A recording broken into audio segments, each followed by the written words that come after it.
शुभ संध्या मित्रों, मैं विपेश तिवारी आप सभी का सौर एकेडमी प्रयागराज में स्वागत और अभिनंदन करता हूं। आशा करता हूं कि आप सभी लोग अच्छे, स्वस्थ एवं तंदुरुस्त होंगे और बहुत अच्छे तरीके से अपने आगामी परीक्षा की तैयारी कर रहे होंगे। राइट दोस्तों, आप लोगों से समाजशास्त्र वैकल्पिक विषय पर चर्चाएं हो रही हैं, जहां पर अब धीरे धीरे हम अपने यूनिट फोर्थ को जो महत्वपूर्ण चिंतक आपके यूपीएससी ने सिलेबस में दिया है, उसको हम लोग अब खत्म करने की कगार पर पहुंचते चल रहे हैं। ये मान के चलिए कि हम लोगों ने कार्ल मार्क्स को तो खत्म कर लिया है और आप लोग प्रश्नों को भी सॉल्व करने की स्थिति में आ चुके हैं। जो भी प्रीवियस ईयर के प्रश्न हैं उनको सॉल्व करिए। राइट, फिर उसके बाद मैक्स वेबर जो थे उनकी भी हम लोगों ने लगभग सभी थ्योरी को जाना समझा, और जहां पर अन्यत्र जगह उनके चिंतन की आवश्यकता होगी, क्योंकि अभी हम लोग राजनीति एवं समाज टॉपिक पढ़ेंगे तो इनके चिंतन की आवश्यकता पड़ेगी। अभी हम लोग धर्म एवं समाज टॉपिक पढ़ेंगे तो आपको वहां पर दुर्खिम भी दिखाई देंगे, वेबर भी दिखाई देंगे, तो कार्ल मार्क्स भी दिखाई देंगे। तो चिंतकों की हर जगह आवश्यकता आपको पड़ेगी। लेकिन एक जो यूपीएससी ने यूनिट फोर्थ में आपको जो चिंतक और जो चिंतक की थ्योरी है दिया है, उन सब में हम लोग डिस्कस करते हुए आगे बढ़ रहे हैं। राइट, और हम लोग फिर दुर्खिम के अब लगभग आप लोगों का दुर्खिम पे सामाजिक तथ्य खत्म होने के बाद हम उनके धर्म का स्वरूप पढ़ेंगे, टोटेमवाद को, और आत्महत्या का सिद्धांत तो दुर्खिम भी खत्म हो जाएंगे। मीड जो है आपका, उसमें दो टॉपिक है ना, दो क्लासेस है, मीड भी आपके खत्म हो जाएंगे।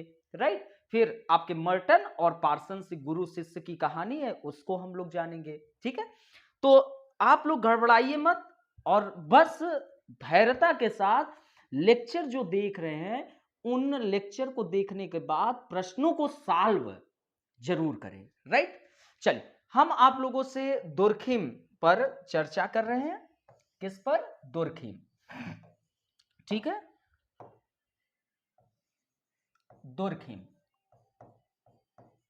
आप लोगों को यह पता चल गया है कि दुर्खिम एक प्रत्यक्षवादी है। जो प्रत्यक्षवादी होते हैं वह समाजशास्त्र को विज्ञान मानते हैं, तो उसमें दुर्खिम भी समाजशास्त्र को एक विज्ञान मानते हैं। ठीक है, तो उनके अनुसार समाजशास्त्र की अपनी विषय वस्तु होगी। अब जब समाजशास्त्र की अपनी विषय वस्तु होगी तो क्या होगी? तो दुर्खिम के अनुसार समाजशास्त्र की विषय वस्तु सामाजिक तथ्य है। तो सामाजिक तथ्य क्या है? हम लोगों ने इस पर अच्छे से चर्चा किया। सामाजिक तथ्य हमारे क्रियाओं का, हमारे सोच का, हमारे भावनाओं का वह प्रारूप है जो हमसे क्या है? वाह्य है, और जो पूरे समाज में है ना, पूरे समाज में क्या है? विसरित है। और जो हम पर, जो हम क्रियाएं करते हैं, हम पर क्या करता है? दबाव डालता है। इस पर हमने आपसे डिटेल में चर्चा कर चुका हूं। फिर उसके बाद हमने आपसे यह चर्चा किया कि सामाजिक तथ्य दो प्रकार का है। एक आपका भौतिक सामाजिक तथ्य और दूसरा अभौतिक सामाजिक तथ्य। भौतिक सामाजिक तथ्य जो भौतिक रूप से उपस्थित है, जो दृश्य होता है, जिनका हम प्रत्यक्ष अवलोकन कर सके, वो भौतिक सामाजिक तथ्य है। और अभौतिक भौतिक सामाजिक तथ्य जैसे आपका खान पान, पहनावा, ये सब। अभौतिक सामाजिक तथ्य, जो अभौतिक सामाजिक तथ्य है वो भौतिक रूप से उपस्थित नहीं होता है, और यह हमसे बाह्य नहीं होता है, और यह इनका प्रत्यक्ष अवलोकन संभव नहीं है। ये आपके अभौतिक सामाजिक तथ्य है। और इसमें हमने आपको बताया था कि सामूहिक चेतना और सामाजिक धाराएं इसके श्रेष्ठतम उदाहरण में से एक है, चर्चा किया था।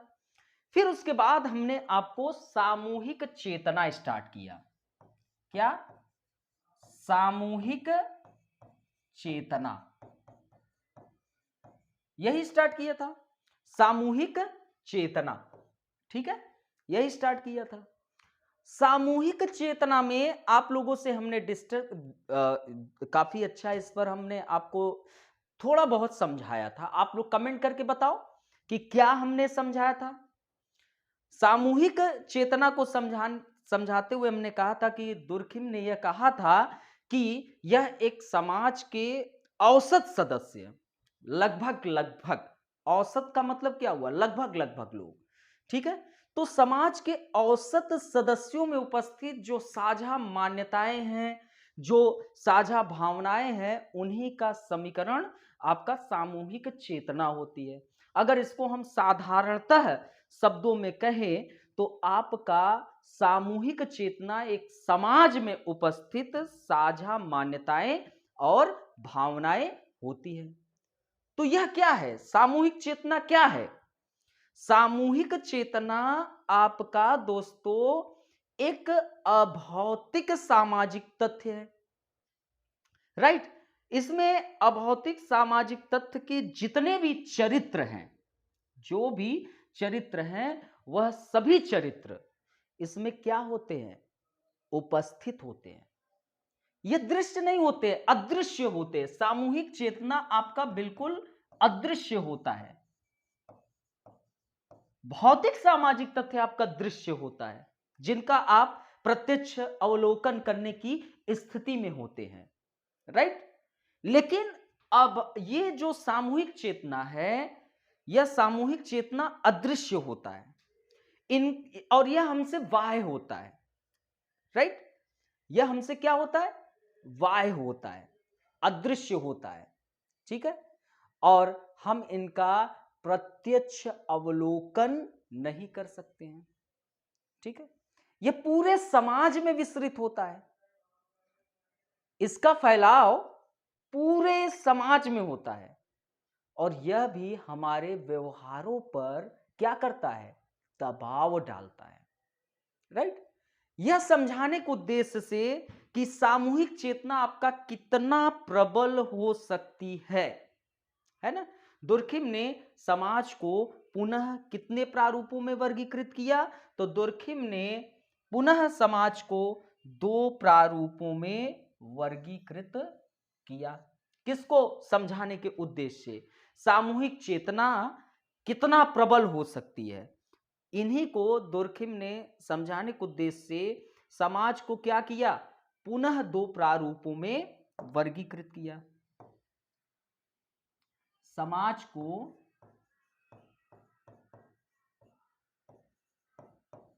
दो प्रारूपों में, अभी तक यहां तक हमने आपसे चर्चा कर चुका हूं, यहीं तक चर्चाएं आपकी हुई थी ना, ठीक है। 2 प्रारूपों में वर्गीकृत किया। फर्स्ट आपका साधारण छोटा समाज,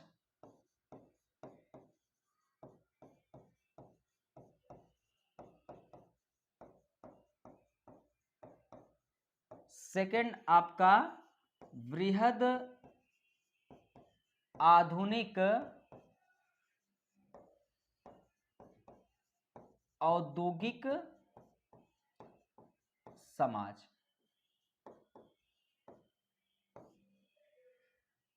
अब इन सबको समझते हैं, राइट। इन्हीं प्रारूपों को अब हमें क्या करना है, समझना है, ठीक है। चल, दुर्खिम के अनुसार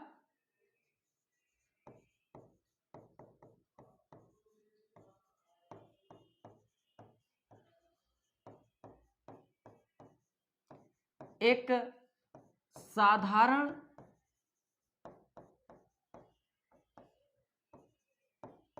छोटे समाज में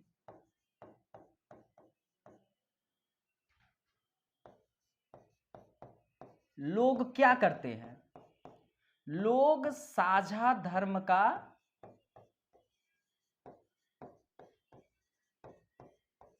अनुपालन करते हैं। वे समान व्यवसाय से जुड़े होते हैं,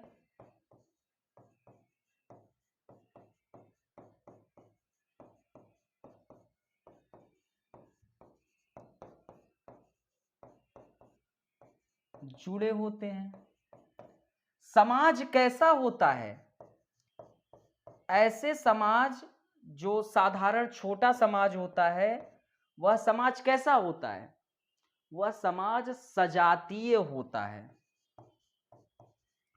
सजातीय का मतलब समझ रहे हैं? समान जाति के लोग, सजातीय होता है। और दोस्तों, ऐसे समाज में हम लोग इस वक्त क्या डिस्कस कर रहे हैं? साधारण छोटा समाज, राइट? क्या डिस्कस चल रहा है? साधारण छोटा समाज, है ना? दुर्खिम यह देखना चाह रहे थे कि सामूहिक चेतना जो है कितना प्रबल हो सकती है। भाई अब उनको समझाना है, और इसी उद्देश्य से उन्होंने समाज को पुनः दो प्रारूपों में वर्गीकृत किया। एक साधारण छोटा समाज, एक आपका बृहद आधुनिक औद्योगिक समाज। अब वो यह बताना चाह रहे थे कि ये जो साधारण छोटा समाज है ना, ये कैसा हो सकता है। आप खुद मूल्यांकन करिए कि एक समाज ऐसा है जो साधारण है, सिंपल है और आकार में छोटा है, ठीक है। अब वहां पर आपको साझा धर्म का मतलब कि लगभग लगभग एक प्रकार से वहां पर जो धर्म है वो बिल्कुल समान होगा, सब लोग साझा धर्म का अनुपालन करेंगे। और जो लोग हैं वो एकदम समान व्यवसाय, लगभग सभी का व्यवसाय एक जैसा रहेगा। और समाज कैसा होगा? सजातीय, अर्थात कि लगभग लगभग सभी लोग समान जाति के ही लोग होंगे। यह समाज, अब समाज कैसा है? सजाती है। ये अपने ध्यान में रखे रहिए। ऐसे समाज में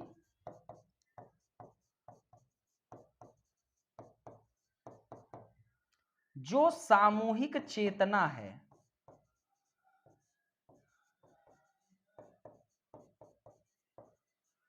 वह सामूहिक चेतना अत्यधिक क्या होगी? प्रबल होती है।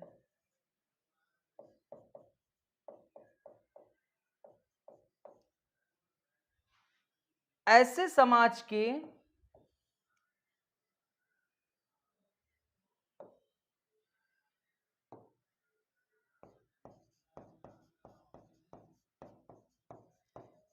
ऐसे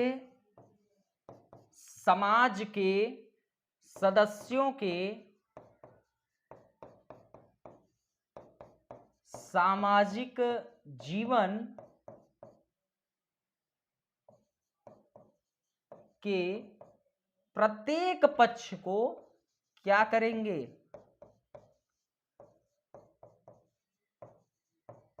प्रभावित करते हैं।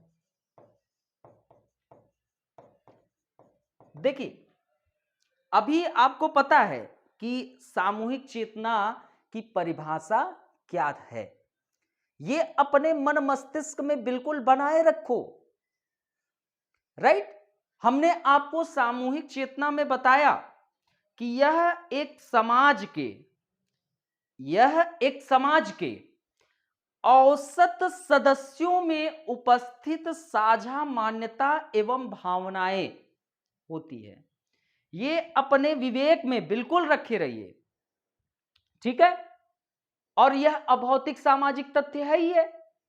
और अभौतिक सामाजिक तथ्य को मैंने बताया आपको कि अदृश्य होती ही है, हमसे वाह्य होती है, पूरे समाज में विस्तृत भी होती है और हमारे व्यवहार पर दबाव भी डालती है। तो अब आपका जब उन्होंने समाज को पुनः दो प्रारूपों में वर्गीकृत किया, तो एक साधारण छोटा समाज है और एक बृहद आधुनिक औद्योगिक समाज है। अब हम साधारण छोटे समाज को समझ रहे हैं। तो साधारण छोटे समाज को समझ रहे हैं तो आपको पता होना चाहिए कि सामूहिक चेतना की डिफिनीशन क्या है और उसकी परिभाषा आपको आप फिर से बोलिए, राइट? बोलिए, सामूहिक चेतना की परिभाषा क्या है? सोचो तुरंत। क्या सामूहिक चेतना का जो परिभाषा ये साधारण छोटे समाज में आपको दिख रहा है? तभी तो आप बता सकते हो ना कि सामूहिक चेतना कहां प्रबल है और कहां कमजोर है। ये तभी आप मूल्यांकन कर सकते हो ना। हम यहां पर कह दिए कि ऐसे समाज में सामूहिक चेतना बहुत अत्यधिक प्रबल होती है, तो ये कैसे आप कहोगे? ये ऐसे हवा हवाई में तो कह नहीं सकते हैं, है ना, कि हवा हूं हवा, मैं बसंती हवा हूं और बोल दे। ऐसे तो हो नहीं सकता है। वो चीजें हमको दिखाई देनी चाहिए कि यस, सामूहिक चेतना यहां प्रबल है। तो दोस्तों, यहां पर देखने को मिला कि लोग साझा धर्म का अनुपालन कर रहे हैं। समाज सजाती है, लगभग समान जाति के लोग हैं और सभी लोग समान व्यवसाय से भी जुड़े हैं। तो यहां पर सामूहिक चेतना प्रबल हो जाएगी, है ना? औसतन सदस्यों में जो साझा मान्यताएं हैं और भावनाएं हैं, वो ज्यादा प्रबल होगी। तो ऐसे समाज के सदस्यों के सामाजिक जीवन के प्रत्येक पक्ष को प्रभावित करते हैं। इस समाज में, ऐसे समाज में जो साधारण छोटा समाज है, इस समाज में रहने वाले जो सदस्य हैं, उन सदस्यों के कई प्रकार के सामाजिक जीवन होंगे और हर पक्ष को क्या करेगा? प्रभावित करता है। यह उनके व्यवहार को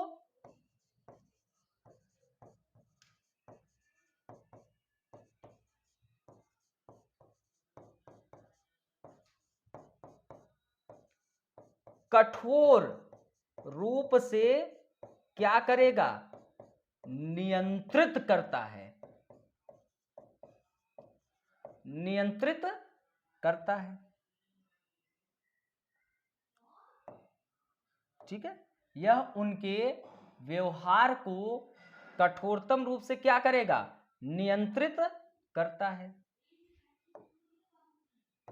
सामूहिक चेतना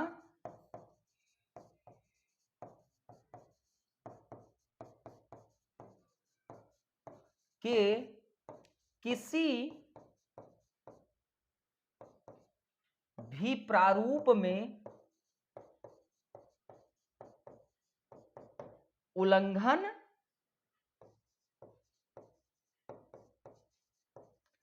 नहीं किया जा सकता है। क्या अच्छी लाइन है ना? देखिए दोस्तों, वो जो यूपीएससी में तमाम प्रकार के धारणाएं,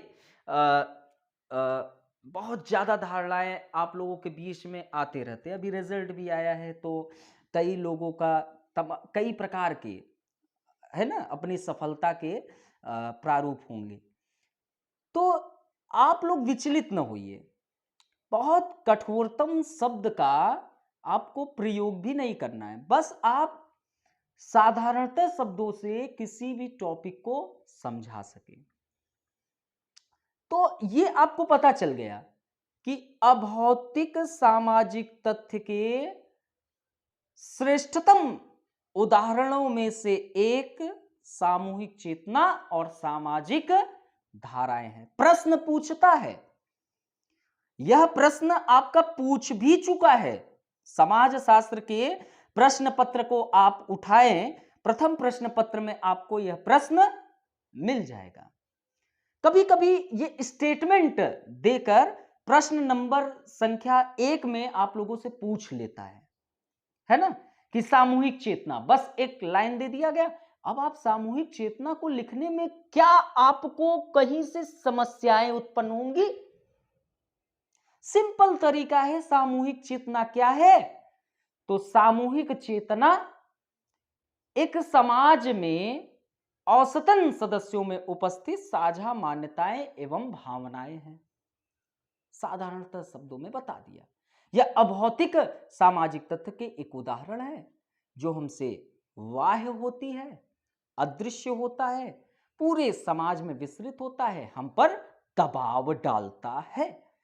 अब ये जो मैं लाइन बोला, पूरे समाज में विसरित होता है। कौन विसरित होता है? अभौतिक सामाजिक तथ्य विसरित होता है।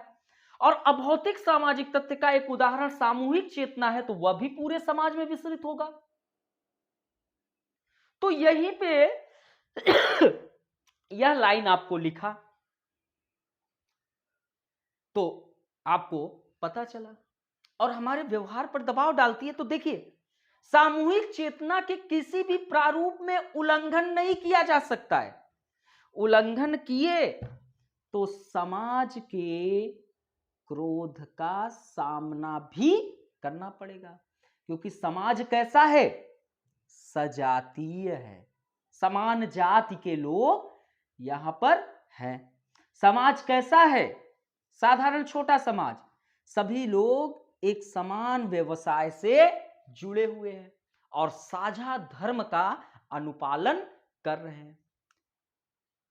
ये पता चल गया कि सामूहिक चेतना यहां अत्यधिक प्रबल भी होगी, और ऐसे समाज के सदस्यों के सामाजिक जीवन के प्रत्येक पक्ष, उनके जितने सामाजिक जीवन के पक्ष होंगे, सभी प्रत्येक पक्ष को प्रभावित करते हैं। और यह इनके व्यवहार, देखिए हमारा जो व्यवहार है, जैसे ये लाइन नोट नहीं करना है कि आप लोग नोट कर ले। एरिस्टोटल, अरस्तु का आप लोग नाम सुने होंगे, मुझे पता है आप लोग सुने होंगे। तो अरस्तु ने जैसे कहा कि समाज द्वारा सुसंस्कृत मनुष्य सभी प्राणियों में श्रेष्ठ है। यदि मनुष्य कानून तथा न्याय के बिना जीवन यापन करने लगता है तो निकृष्टतम हो जाता है। तो ऐसे अरस्तु ने अपने शब्दों में बोला, ऐसे व्यक्ति जो होते हैं वह या तो जानवरत्व होता है उनके अंदर, या राक्षस होते हैं, है ना। तो अब यहां पर यही चीज समझना है कि व्यवहार हमारा कभी कभी पॉजिटिव रहता है, कभी कभी निगेटिव भी हो सकता है। तो नकारात्मकता जो हमारा व्यवहार होगा, यही सामूहिक चेतना उसको कठोर रूप से नियंत्रित कर देगा, है ना। और सामूहिक चेतना के किसी भी प्रारूप में उल्लंघन नहीं किया जा सकता है, बिल्कुल याद रखिएगा। अब आते हैं, इससे भिन्न हम लोग एक वृहद औद्योगिक समाज को समझते हैं। ये समझ गए कि आपका साधारण छोटा समाज क्या होता है। अब हम आप समझते हैं एक वृहद आधुनिक औद्योगिक समाज।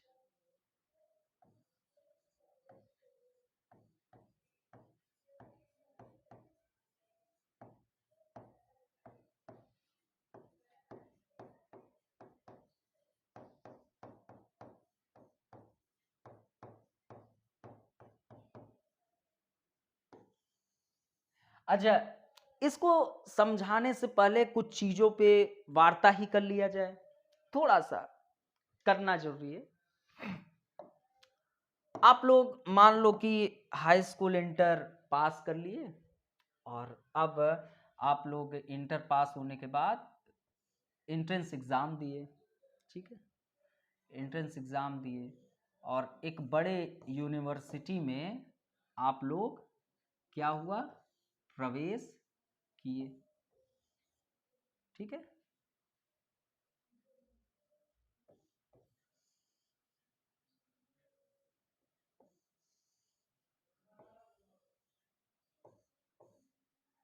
ठीक है, एक बड़े यूनिवर्सिटी में आप लोग क्या कर रहे हैं, प्रवेश करने जा रहे हैं, ठीक है।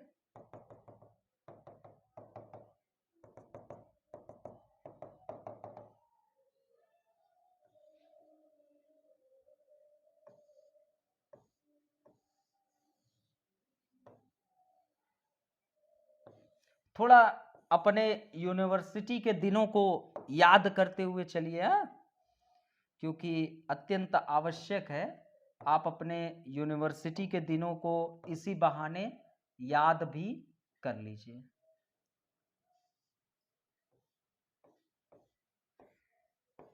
थोड़ा बिल्डिंग विल्डिंग बनाना आता नहीं है, लेकिन फिर भी समझ जाइए कि एक यूनिवर्सिटी है, ठीक है, ये अपने क्लासरूम है।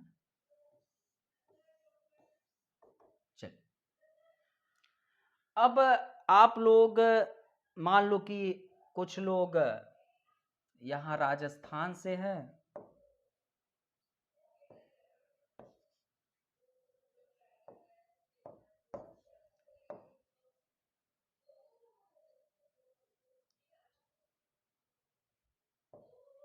कुछ लोग राजस्थान से हैं, कुछ लोग एमपी से हैं, कुछ लोग यूपी से हैं, ये दिल्ली में है, ठीक है, दिल्ली यूनिवर्सिटी। सोचिए, बस थोड़ा सा विचार करिए, फिर धीरे धीरे चीजें समझ रहे हैं। ये यूपी हो गया, ये आपके क्या कहते हैं, बिहार हो गए, ठीक है, केरला के हो गए, और आपके मणिपुर के कुछ हो गए, बंगाल के हो गए, ठीक है, असम के हो गए,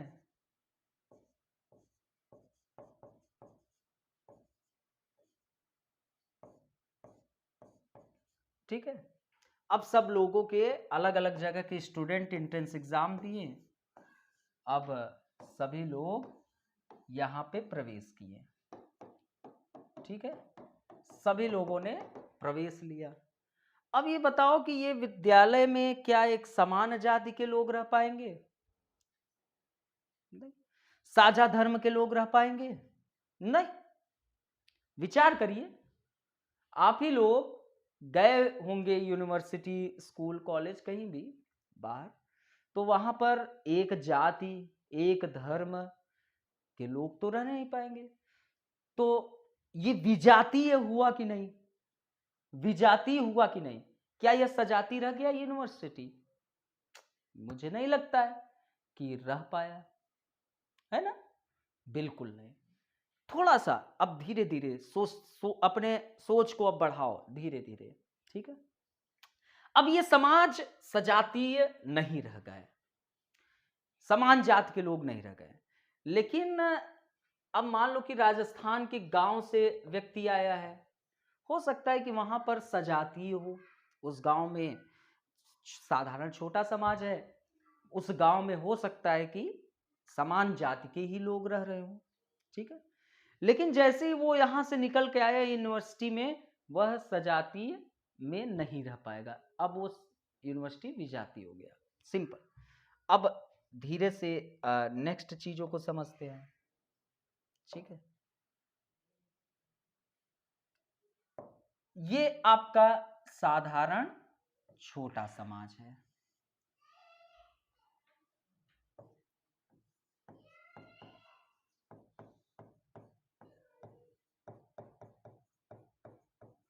कैसा समाज है? साधारण छोटा समाज है। अब दोस्तों यहां पर विचार करिए कि मान लो कि यहां पर सजाती लोग हैं,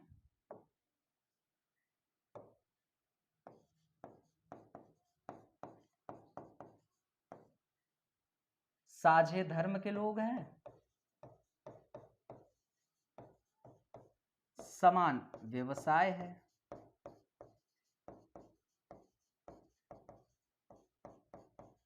सामूहिक चेतना प्रबल है। जो सामूहिक चेतना है वो प्रबल है। क्यों प्रबल है?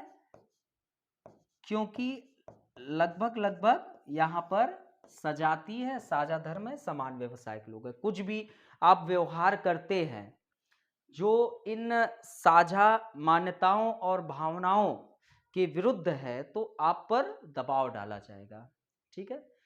इसलिए सामूहिक चेतना प्रबल है ना। आप देखिए कि जैसे हम ही अपने गांव में जाते हैं, तो गांव में गए, ठीक है, मैं मान रहा हूं कि बहुत ज़्यादा जातिवाद और चीज़ें ख़त्म है, लेकिन फिर भी गांव में जाते हैं, घर में जाते हैं, तो चीज़ें क्या होती हैं? थोड़ा कठोर हो जाता है, क्योंकि वहां पर सामूहिक चेतना प्रबल है।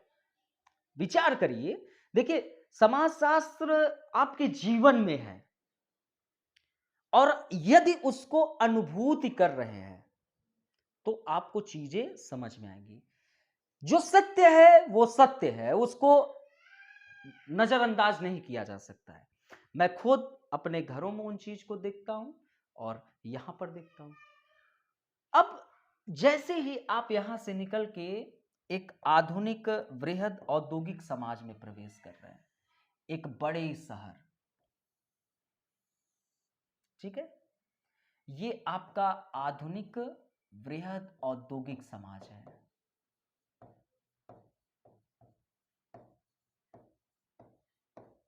औद्योगिक समाज है, ठीक है। अब यहां से आप निकल के आए, ठीक है। अब इस समाज में आप देखोगे तो यही पंडित जी, मान लो यहां से आए, एक पंडित जी हैं, यहां से निकल के आए, मान लो कि उनको भूख लगी, एक होटल में पहुंचे, भूख लगी, होटल में पहुंचे। अब ये जब होटल में पहुंचे हैं पंडित जी, तो मान लो कि वहां पर जो काम करने वाला वर्कर है वो एससी है। पंडित जी बैठ के बढ़िया से भोजन कर रहे हैं, पानी भी दे रहा है। हो सकता है कि पंडित जी यहां पर रहे हों, तो यहां पर पंडित जी बढ़िया से चटाई उटाई लगा के बैठेंगे, लोग उनसे दूर रहे और तमाम लोग, क्योंकि सामूहिक चेतना प्रबल है, पंडित जी को दिखाना है ना। सामूहिक चेतना यहां प्रबल दिखाई दे रही है ना। और अगर पंडित जी ऐसा कुछ करते भी है तो उनको उन पर दबाव डाला जाएगा। हो सकता है कि वहां पर जो सीनियर सिटीजन है वो दबाव डाले, कुछ भी। लेकिन यहाँ पंडित जी एक बृहद औद्योगिक समाज में आए हैं, तो वहां पर उनके ये चीज। और यहाँ पर अब देखिए एक होटल है, वहां पर तमाम जाति धर्म के लोग बैठ के भोजन कर रहे हैं। स्कूल है, कॉलेज कॉलेज है, वहां पर भी आपको समाज विजाति दिखाई देगा, राइट। आप कोई फैक्ट्री है बड़ी सी, फैक्ट्री में भी आप देखेंगे तमाम लोग। हो सकता है कि पंडित जी घर से बता के गए, मान लो कि वहां साझा व्यवसाय है, लोग मान लो कृषि से जुड़े हैं, कृषि में प्रच्छन्न बेरोजगारी, मौसमी बेरोजगारी, तमाम प्रकार की ये चीजें देखने को मिलती है। गए पंडित जी, कहें कि वहां पर तो हम बंदूक मतलब कि बंदूक वाला काम करते, बंदूक लगाकर हम रक्षा करते हैं, ऐसा वैसा बता के निकले। पता चला वहां बोझा ढो रहे हैं। पीठ पे लोग देखे तो बताए कि पंडित जी आप के पीठ में, तो पंडित जी तो गर्व से बोले, करे ये बंदूक के निशान पड़ गए हैं लटकाते लटकाते, है ना। तो लेकिन वो बात कुछ असत मतलब कि कुछ और है। तो मतलब मेरा कहने का मतलब है कि अब वो बोझा उठाने वाला, वहां पर कई जाति धर्म के लोग उपस्थित है। तो ये जो आधुनिक वृहद औद्योगिक समाज होगा ये विजातीय होगा, ये सजातीय नहीं हो सकता है। ये कैसा समाज होगा? विजातीय होगा। ये सजातीय आपका हो ही नहीं सकता है। यहां पे भिन्न भिन्न धर्म के अनुपालन के लोग होंगे, एक धर्म के लोग यहां पर होंगे ही नहीं। यहां पर भिन्न भिन्न विचारधारा के लोग होंगे, एक विचारधारा के लोग होंगे ही नहीं। दिल्ली बड़े शहरों में जाएंगे, एक गांव से आप निकल के दिल्ली के बड़े शहरों में गए, वहां पे आपको लेफ्ट राइट विचारधारा, वहां पर कई धर्म के लोग, सभी कई प्रकार की चीजें आपको देखने को मिलेगी। यहां पर एक व्यवसाय के लोग बिल्कुल नहीं दिखाई देंगे, सबका अपना अपना अलग व्यवसाय होगा, सब अपने अलग अलग व्यवसाय से जुड़ेंगे। अब आप सोचो कि यहां सामूहिक चेतना कैसी दिख रही है, विचार करो आप लोग। ये विचार करने की आपको आवश्यकता है। सोचो सोचो, जितना सोचना है यहीं पे सोच लो। आपको इस कॉन्सेप्ट को हम उठा रहे हैं आप ही की जिंदगी से। आप ही लोग कहीं ना कहीं अपने ही घर से बाहर निकलते हैं और किसी बड़े समाज में जाते हैं, वहां पे चीजें अलग दिखाई देती है, लेकिन अपने घर में होते हैं तो चीजें अलग रहती है। यही विचार करने की आवश्यकता है। विचार करिए, आप लोग सोचो, सोचो, विचार करो, करो, जितना करना है करो, ठीक है। तो विचार करने से क्या पता चल रहा है कि एक साधारण छोटा जो समाज था वो सजातीय था आपका। समान जाति के लोग थे, साझा धर्म का अनुपालन करते थे, सभी लोग समान व्यवसाय से जुड़े थे, तो सामूहिक चेतना थोड़ा प्रबल दिखाई दे रही थी। कुछ भी अगर यहां पर जो साझा मान्यताएं हैं और भावनाएं उनको तनिक भी हतोत्साहित किए तो आपको समाज के गुस्सा का सामना करना पड़ जाएगा। लेकिन यहां क्या दिखाई दे रहा है? आधुनिक वृहद औद्योगिक समाज में विजाति, आपको एक फैक्ट्री में ही हिंदू, मुस्लिम, सिख, ईसाई, कई धर्म के लोग, कई पंथ के लोग मौजूद होंगे। आपको एक होटल में खाना खाने वाले एक जाति के लोग होंगे ही नहीं, वर्कर भी यहां पर काम करने वाले एक जात के लोग नहीं होंगे। आपको इस विद्यालय, स्कूल, यूनिवर्सिटी में पढ़ने वाले एक धर्म जाति के लोग होंगे ही नहीं। तो विजाति, और यहां पर एक समान व्यवसाय भी देखने को मिलेगा नहीं, सब लोग का अलग अलग व्यवसाय भी देखने को मिलेगा। तो अब सोचो कि ऐसे समाज में सामूहिक चेतना कमजोर होगी कि नहीं होगी? आप बताओ। क्या पंडित जी होटल में जाएंगे तो पंडित जी क्या काम करेंगे? हो सकता है पंडित जी गए सुलभ कॉम्प्लेक्स में, है ना, सुलभ कॉम्प्लेक्स में गए तो जने ओनो कान ओन में ऐठेंगे उठेंगे का? मुझे नहीं लगता है कि बहुत ज्यादा वो ये सब हम तो देखते हैं, जने ओनो भूल जाएंगे, क्योंकि सामूहिक चेतना यहां कमजोर है। यहां पर पंडित जी करें अगर ऐसा चीज, जने ओनो नहीं लपेटे, तब तो मामला गड़बड़ है। सीनियर सिटीजन तुरंत कहेंगे ये क्या कर रहा है, तो तू अधार्मिक हो गया है, मतलब कि धर्म को विनष्ट कर रहा है, ऐसा चीजें कहेंगे। लेकिन यहां पर सामूहिक चेतना कमजोर है। आधुनिक वृहद औद्योगिक समाज में सामूहिक चेतना कमजोर है। तो अब आप सोचो कि ये सामूहिक रह पाएगी कि नहीं? बिल्कुल नहीं रह पाएगी। तो सामूहिक चेतना कमजोर हो जाती है और वे सामूहिक नहीं रह जाते हैं। समझो, सामूहिक नहीं रह जाते हैं। अतः जो आपका औद्योगिक समाज है, औद्योगिक समाज में सामूहिक चेतना व्यापक रूप से जो सामाजिक जीवन है उसको प्रभावित कर ही नहीं पाएगी। यहां पर सामूहिक जीवन को बड़े स्तर पर प्रभावित कर रहा है, लेकिन ये समाज जो है औद्योगिक समाज, इस औद्योगिक समाज में सामूहिक चेतना व्यापक रूप से, ये जो समाज है औद्योगिक समाज, इस औद्योगिक समाज में जो सामूहिक चेतना है वह व्यापक रूप से सामाजिक जीवन को प्रभावित कर ही नहीं पाएगी, तो नहीं कर पाएगी। यहां तक आप लोगों को समझ में आया कि नहीं? सभी लोग कमेंट करें।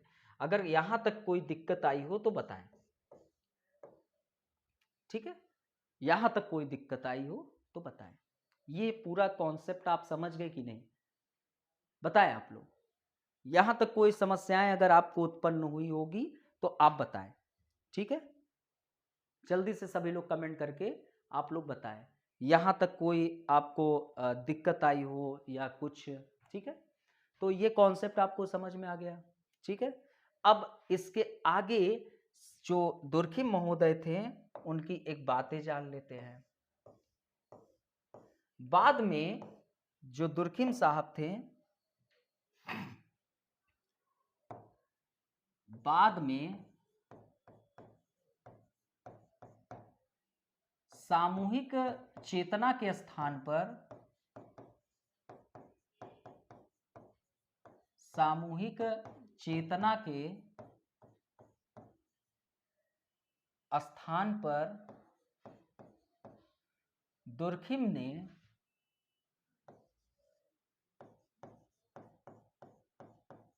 कौन सा शब्द यूज किया?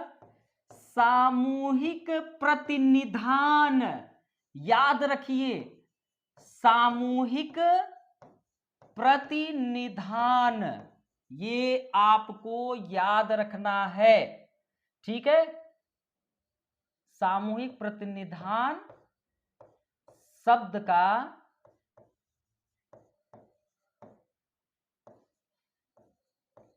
प्रयोग प्रारंभ किया, ठीक है। तो बाद में दुर्खिम महोदय जो थे वो सामूहिक चेतना के स्थान पर एक सामूहिक प्रतिनिधान शब्द का प्रयोग प्रारंभ किया। अब आपको ये सोच रहे होंगे कि ये प्रतिनिधान क्या है, ठीक है। तो यहां जो प्रतिनिधान शब्द है, प्रतिनिधान, यह एक फ्रांसीसी शब्द है। कौन सा शब्द है? फ्रांसीसी शब्द है। और जिसका अर्थ क्या है? तो इसका अर्थ है विचार। प्रतिनिधान का अर्थ क्या है? विचार। क्या है? विचार, ठीक है। अतः यह कहा जा सकता है कि अतः यह कहा जा सकता है कि अतः यह कहा जा सकता है कि सामूहिक चेतना के स्थान पर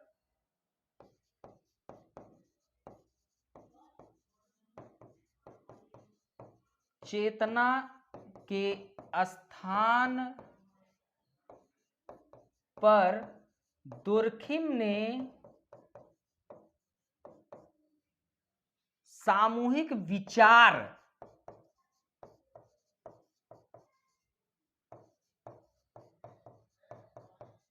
का प्रयोग कर दिया। अब दुर्खिम साहब जो थे वो आगे बढ़े, बाद में सामूहिक चेतना जो था शब्द, उसके स्थान पर सामूहिक प्रतिनिधान शब्द का प्रयोग किया, ठीक। और यहां प्रतिनिधान को आपको पता चल गया कि एक फ्रांसीसी शब्द है और प्रतिनिधान का अर्थ है विचार। तो हम यह कह सकते हैं कि वो जो सामूहिक चेतना है उसके स्थान पर एक सामूहिक विचार का प्रयोग कर दिया। अच्छा, ये आप लोगों को लग रहा होगा कि ऐसा उन्होंने क्यों किया? ऐसा उन्होंने क्यों किया? तो उन्हें लगा होगा कि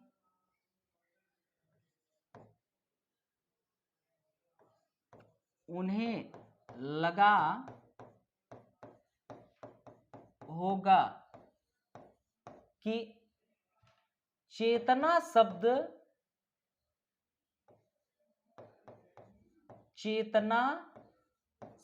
शब्द जो है वह अत्यधिक संकीर्ण है,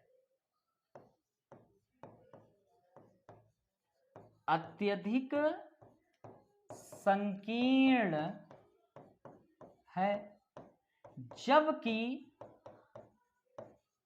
विचार शब्द ज्यादा समावेशी है, ठीक है, समावेशी है।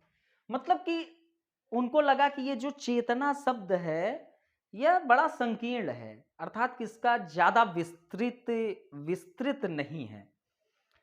फिर उसके बाद विचार जो है वो अपने आप में बहुत व्यापक है, समावेशी है ना, समावेशी अर्थात को सबका साथ सबका विकास है ना, तो समावेशी है। इस कारण उन्होंने सामूहिक चेतना के स्थान पर सामूहिक प्रतिनिधान अर्थात कि सामूहिक विचार को ज्यादा उन्होंने प्रधानता दे दी। यहां तक किसी को कोई भी प्रॉब्लम हो तो वह कमेंट करे, कोई भी समस्या हो तो वह कमेंट करे, ठीक है। यहां तक कोई दिक्कत हो बताएं। सामूहिक चेतना को आप लोग अच्छे से समझ गए, ठीक है। एक छोटे वीडियोज में आप लोगों का 8-10 मिनट का सामाजिक धाराएं बता देंगे तो आपका सामाजिक तथ्य खत्म हो जाएगा, चीजें समझ में आ जाएंगी। एक वीडियो में मैं सोच रहा हूं कि एक ही चीज हो तो और ज्यादा है, या कहिए बता ही देता हूं। चलिए बता देता हूं। सामाजिक धाराएं, ठीक है, छोटा सा है, समझ लीजिए। सामाजिक धाराएं,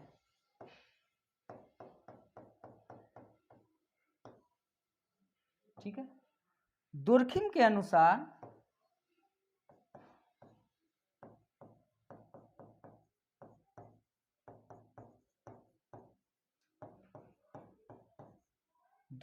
अनुसार सामाजिक जो धाराएं हैं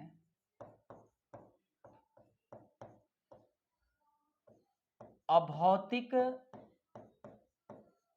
सामाजिक तथ्य का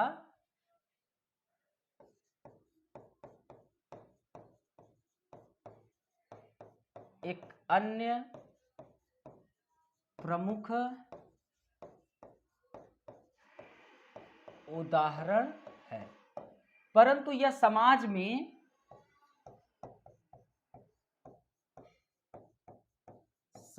में ठोस रूप से उपस्थित नहीं होते हैं। अर्थात दोस्तों इनमें अभौतिक सामाजिक तथ्य के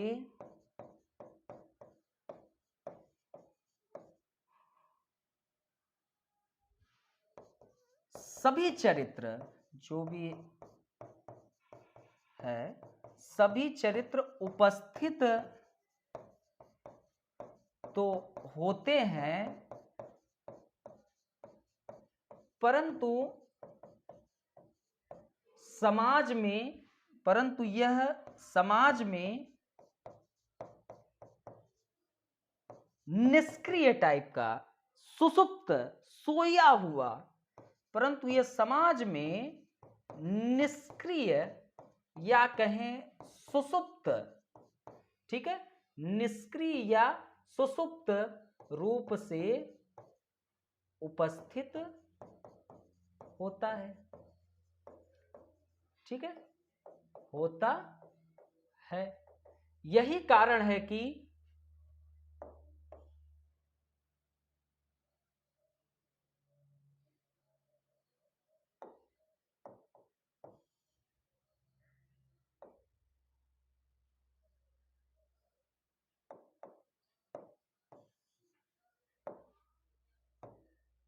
यही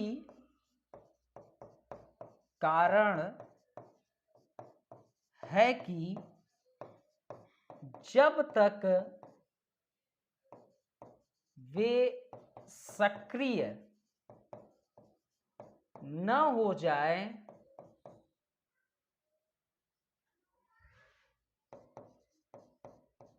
हमारे व्यवहार को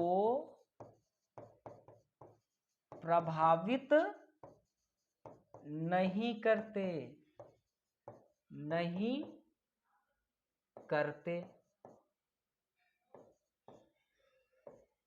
ये सक्रिय कब होते हैं, ये भी प्रश्न आएगा। तो ये सक्रिय तब होते हैं, ये आपके सक्रिय कब होंगे, ये सक्रिय तब होते हैं जब समाज में कुछ असामान्य घटनाएं घटती है, ठीक है, कुछ असामान्य घटते हैं, तो ये सक्रिय तब होते हैं